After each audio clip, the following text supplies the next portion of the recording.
Warning, the following video will have spoilers for Legend of Zelda Tears of the Kingdom. The hit game right now, go fucking play it if you haven't already. What are you doing with your life if you haven't? Anyway, with that spoiler warning out of the way, my name is Laszlo, and today I want to talk about Ganondorf in Tears of the Kingdom because I have some strong opinions on him. Some good, some less good opinions. So we'll see how that unravels after this goes up. Don't hurt me, please. Anyways, I just want to talk about how excited I was for Ganondorf first. Ever since I saw him in the the first trailer for the sequel to Breath of the Wild, as we knew it then, that was a weird time not having a name for this game, but yeah, I was so excited to see him, and I really, oh, it had been a while since he had been in a game, since Twilight Princess, which was a while, so it was like a grand return for him, and I was all for it. And then when the game came out, first, it took me a while to actually, get to the more Ganon-esque stuff, but, firstly, just his dehydrated design was so good. I love the way they did it, and I'm very happy that specifically in the intro cutscene they showed him bleeding. Kind of, it looked like blood, even though it probably was gloom or malice or whatever. But I really like what they did, his design. He's all skeletal. He's dehydrated, obviously. Everything about him is just kind of dried out, and he looks very ancient, as I would say. Anyways, let's talk about some of the things he did in the game first before we get on to what I'm really here to talk about. But the main thing that he did around midway in the story is where he lured Link to Hyrule Castle. And he also went around and screwed with all the races in Hyrule, which was also really cool. It was cool to see him have a plan and just so quickly push through all of these civilizations and just ruin them. But luring Link to Hyrule Castle, acting like Zelda, it was a little it was very obvious, I'll say it, but it was still cool to see. And then having having the fight with Phantom Ganon, where he reversed the time in the sanctuary, I believe it's called Sanctum, the main area where Zelda would sit as princess. I'll have a clip here probably if I didn't already, but I loved seeing it restored and all. It looked so pretty, and I wish we got more architecture, that architecture that was just instead of because let's be honest, a lot of Tears of the Kingdom and Breath of the Wild was ruins, and they're cool, but I love the architecture and designs they had for all the castles and stuff. It was so good, but I still enjoyed it. But I liked seeing Ganon just screw with Link, pulling one over him, even though it wasn't a very hard fight, which I'll talk about later. But I loved seeing that. And then having to find him, I got lost like an idiot and went exploring the depths for a while, and I didn't know why I didn't think to jump into the one under Hyrule Castle. But I didn't for a while, so... Anyway, what I'm trying to say is the build-up to the Ganon fight was perfect. I loved all of it. Just going through all the memories or tears. The dragon. I don't know. The tears from, spoiler alert again, the tears that Zelda drops around Hyrule. Seeing just how fucking powerful that Ganondorf was, it was a good build-up. I was super excited for the fight, and when I started going through the depths and I got to the Demon King's army, oh, I was so hyped. And then I went to go fight him, and here's where my opinions, remember that, opinions, start to get a little negative. Now, the fight starts with Ganon rehydrating, which I love rehydrated Ganon. Look, by the way, let's talk about that for a minute. Just, he looks so strong. Looks just jacked. He looks intimidating. He looks good. He looks a lot like Twilight Princess Ganondorf, but like with less armor. And it works very well, I'll say. And then the fight starts, and it's basically just like Phantom Ganon. Same moves, same weapons. Or, well, I think Ganondorf has a few unique moves to Phantom Ganon, but like the only one I think is an exclusive move to him is when he uses his Gloom Club, and he like hits the ground, and it like shoots out gloom. I think that's the only unique move he has, and you can avoid that by pulling out your paraglider or shooting him in the face. So the fight itself isn't. It's a little rough, in my opinion. Now, I do like that he can flurry, or like he doesn't flurry rush you, but like he can like dodge out of your flurry rushes, which I think is pretty cool. But the fight's also really not that hard. Like, I didn't go into the fight expecting like like I'm not playing Elden Ring here. But for context, here, let me just lay out the scene. I just fought the Demon King's army, and also I smuggled in an infinite durability weapon, the Master Sword. You go find someone else to teach you that trick. So it's a decent weapon. It's got like 30 damage. I don't know what the numbers mean, but all you need to know is I had the 30 damage infinite durability Master Sword and 1 heart, because I don't cook food. I can't be bothered to. And I had the Fierce Deity armor to give me some attack up. And it didn't take me very long to kill him. So I was one-shot the entire fight, basically. And it took me 3 tries just to like actually learn all of his moves, because before I just shot him with arrows.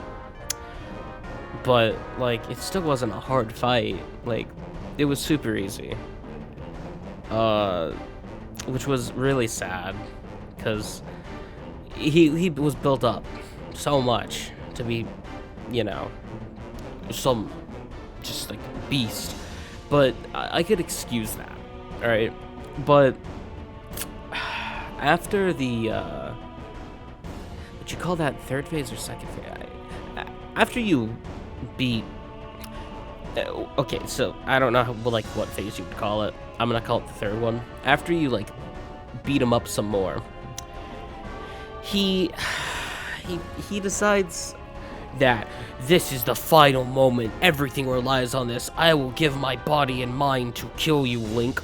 After fighting you for like 2 minutes, he decides to eat his secret stone and become a dragon. And side note, Demon Dragon is such a stupid fucking name, but that ruined this fight for me. I might have ruined this Ganondorf for me, honestly, because having just this absolute unit of a man who just ran through Hyrule, ran through all the civilizations, after like hitting him a couple times with my sword, he's desperate enough to need to eat his own secret stone and become an immortal dragon that'll kill like in 5 minutes afterwards. It's just, the pacing isn't great in my opinion there. And like, I'm not a game designer. I know like making another phase where he's like using his magic and stuff would be hard. It would not be easy. I understand that, but this is also the game where they have a built-in like building system, basically. This is the Zelda game. There should be a lot of resources spent on this, and having like a repeat fight from like Phantom Ganon, and just after 3 phases of just Phantom Ganon fights, just a little harder, you go straight into like this dragon. Like, I just didn't feel like Ganon was that strong, really. He just felt like a pushover by the end of the third round, and I just wasn't impressed with it. It was unfortunate because everything else about this Ganon posed him to be the best in the series, for me at least. Like, he had such a build up. That was good. He had the visuals too. Like, just seeing his like gloom or magic or whatever it is, I don't know, in this game. But just seeing that like in action, it looked so good. And then you know the funny face he does, that gave him bonus points 100%. But I feel like that just like fumbled the bag. I don't know. Just having this absolute like force of nature against Hyrule, just like after just have to like resort to killing himself, like losing his mind and body to try to beat you. Just I don't mind like the going dragon thing, but I feel like there should have been another phase there, because like even in like the little animations between like the phases, Ganondorf like pushes away all of the sages with his like magic, but he doesn't use it again. He just decides to start fighting Link again with his weapons, and the argument could be like, oh, Ganondorf's so cocky that he's just gonna keep hitting him with melee weapons. He's just gonna keep beating the shit out of him. And you know what, that would make sense, but by the time he's like, oh shit, this is like a real threat I need to kill, why would he just eat his stone? If it was really just like he's holding back, he's playing with Link, why would he just like, as soon as he realized he was an actual threat, would he just, oh well, living's cool, but have you ever heard of like flying? Overall, I really just wanted to talk about that fight because it really ruined Ganondorf for me personally, and other people enjoy it, and that's fine. If they like that Ganon, I'm perfectly fine with it. His hentai is really good, but I just wanted to talk about the flaws of it, because it's not a perfect character. It's not a perfect fight. I don't think people, I mean, I haven't watched a bunch of like content on Tears of the Kingdom, but I just haven't really heard like anyone like on anything really just like critiquing it too much. I mean, to be fair, everyone else is basically like burning Koroks alive, but I feel like I just felt like I wanted to critique this game, even though I love the game. Hey, hold up, I love the game. It's amazing. I love it significantly more than Breath of the Wild. I didn't, but that's a different video. But Ganondorf had such potential in this game, and I feel like he lived up to it, but I can't help but feel that he could have exceeded those expectations with that fight. And again, like, I know I'm no game designer. I don't know how you would implement a fight or like a phase where he's using his magic correctly.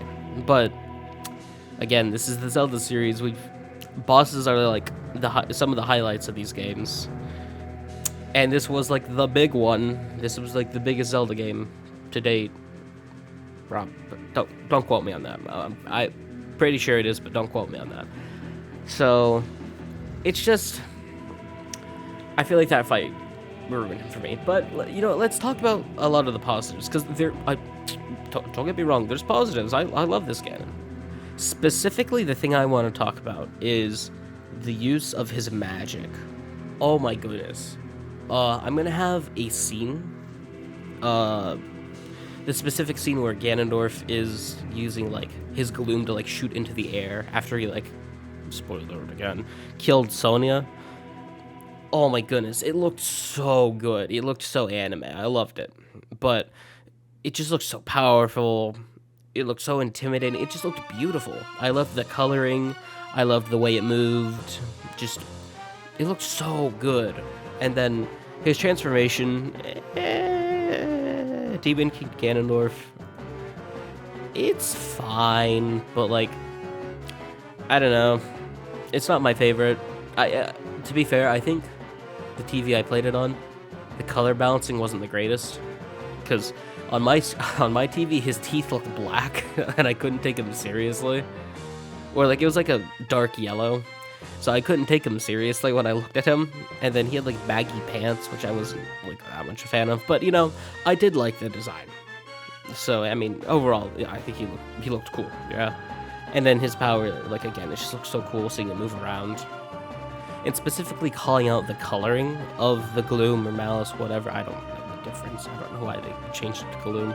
I'm gonna have a clip right here. I love that they went with a much like much more harsh red than Malice, cause oh my goodness, it looks so much better. I'm gonna, if I can find an example, I'm gonna show Malice here and then Gloom here, and if I did put it up, you'll notice that Malice is a lot more like pink, or it's like a lighter red, which I mean I didn't even notice when I was playing Breath of the Wild, but like comparing it to like Gloom, it's just like Gloom is so much more red, and it just looks so good in the game, because like there's not a lot of red in Tears of the Kingdom, unless you go to the Goron City, but I mean it's like more orangey, and who the fuck likes going to the Goron mine? Oh my god, I hate Eldon, I'm sorry. But yeah, I just think the red contrasts with like the environment of Tears of the Kingdom just way better, and I love it. Chef's kiss, it looks amazing. But I mean, yeah, this about wraps up what I wanted to talk about with Ganondorf. He wasn't a failure, right? I still loved him. His designs were amazing. His, oh my god, voice acting, amazing voice actor. I think here, let me fact check it before I say it. Okay, I was right. It was Matthew Mercer. I just wanted to make sure I got it right before I said it. Oh my god.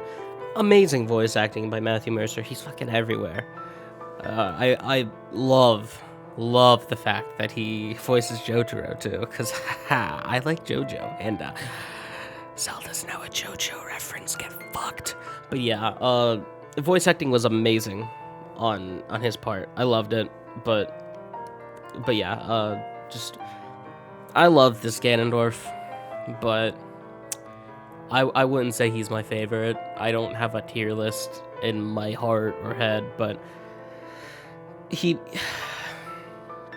probably wouldn't rank the highest. I feel like there's so much potential left on like the cutting floor. That's not the saying, but it's how I say it. So yeah, it's unfortunate, but yeah, I did really enjoy him. I'm probably gonna talk about the Triforce next, because I want to know where the flying fuck that is. So I appreciate you for watching my opinion on the Sexy Man. Go check out some of his additional supplementary art. You know, it's pretty good, I must say. Big fan. And no, don't forget the link in there. You know, gotta cap it off. It's pretty great. But yeah, thank you again for watching. If you enjoyed, subscribe or something, I don't know. Check out some other videos. If you liked this, like, rambling, I've got a couple others. Boom! I put it right there. Anyways, you have a great rest of your day.